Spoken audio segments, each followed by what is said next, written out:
मलिहाबाद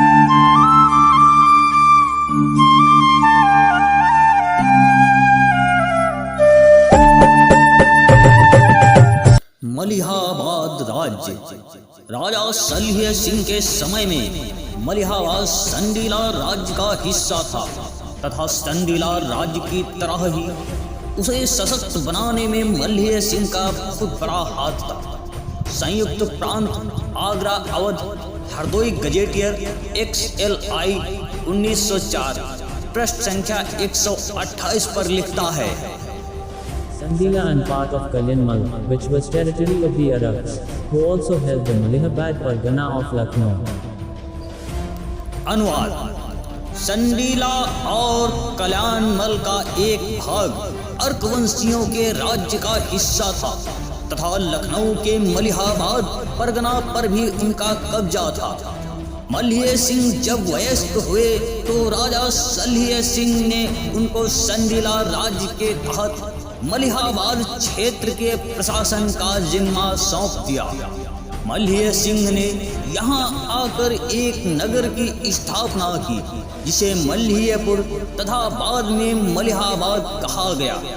उनके कुशल प्रशासन के चलते मलिहाबाद अत्यंत शक्तिशाली हो गया था। राजा मल्ह सिंह मल्हचंद के बाद उनके वंशजों ने मलिहाबाद को संडीला राज्य से पृथक कर एक स्वतंत्र राज्य के रूप में स्थापित कर दिया।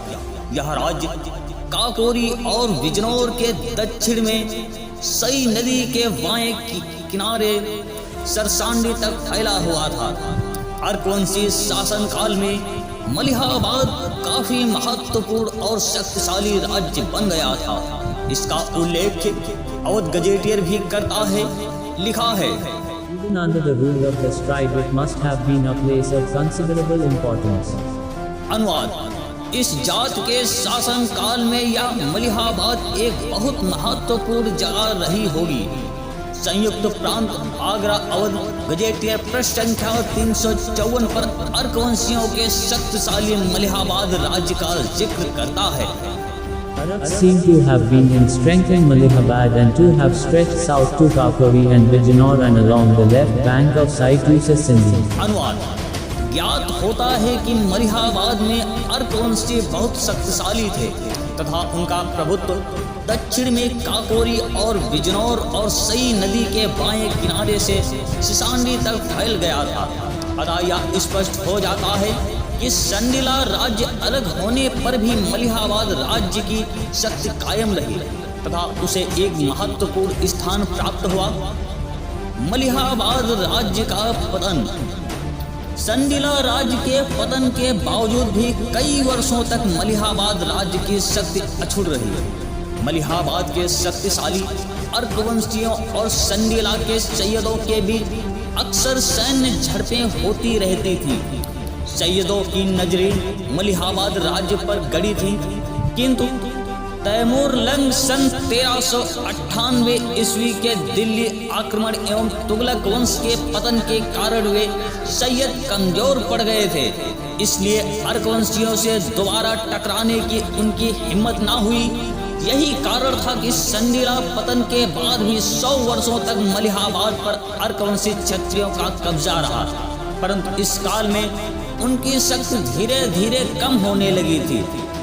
सन 1470 ईस्वी के लगभग अरगल राज्य के निष्कासित देवराय व नयाराना नामक 2 गौतम क्षत्रिय भाइयों ने अपने कुछ साथियों के साथ अर्कवंशी क्षत्रियों द्वारा शासित मलिहाबाद राज्य के दांतली नगर में शरण ली।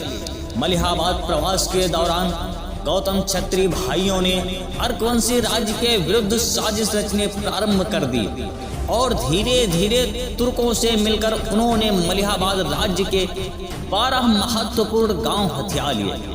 इस संबंध में लखनऊ गजेटियर पृष्ठ संख्या 140 पर लिखता है, About 1470 AD, a tribe of Gautams came from Arghul and settled in Delhi of Malihabad after dispossessing the Arabs, gradually gaining for themselves 12 villages. अनुवाद। सन 1470 ईस्वी के लगभग गौतमों की एक जात अरगल से आई और मलिहाबाद के दांतली नगर में बस गई। उसने धीरे धीरे अर्कवंशियों को अधिकार रहित करके उनके 12 गांव हथिया लिए। पहले से ही कमजोर पड़ चुके अर्कवंशी क्षत्रियों के लिए अपने राज्य के 12 महत्वपूर्ण गांवों का हाथ से निकल जाना काफी नुकसानदायक सिद्ध हुआ तथा धीरे धीरे पूरा मलिहाबाद राज्य उनके हाथ से निकल गया। कुछ अरसे बाद ही पठानों ने गौतमों से भी वह इलाका छीन लिया और फिर मलिहाबाद राज्य पर भी अपना आधिपत्य कायम कर लिया। इस संबंध में लखनऊ गजेट के पृष्ठ संख्या 242 पर लिखता है, In the like manner, the Gautams of Delhi in the south of Fargana have lost almost all their estates to the Pathans. They are said to have come some 400 years ago under Dio Rai and Naya Rana from Argul and to have ejected the Araks from 12 villages. अनुवाद। इसी प्रकार दक्षिण में दांतली के गौतमों से पठानों ने उनकी सारी जागीरें छीन ली। याद होता है कि वे गौतम 400 वर्ष पूर्व 1470 ईस्वी में देवराय व नया राणा के नेतृत्व में अर्गल से आए थे तथा उन्होंने अर्कवंशियों से 12 गांव छीन लिए थे।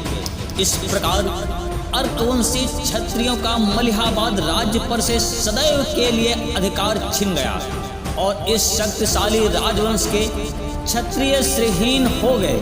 सांडी हरदोई में अर्कवंशी क्षत्रियों का एक विशाल किला बड़े डीह के रूप में आज भी पड़ा हुआ है।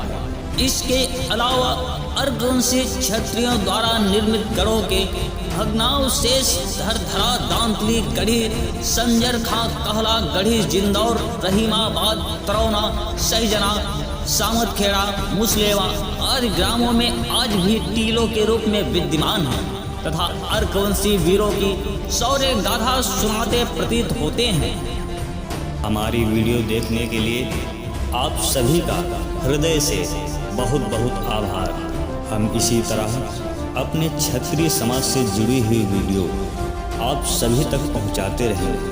आप सभी से निवेदन है, अगर आपने अभी तक हमारे चैनल को सब्सक्राइब नहीं किया है तो कृपया इस चैनल को सब्सक्राइब कर लें एवं इस वीडियो को अपने समाज के प्रत्येक व्यक्ति तक अधिक से अधिक पहुंचाएं।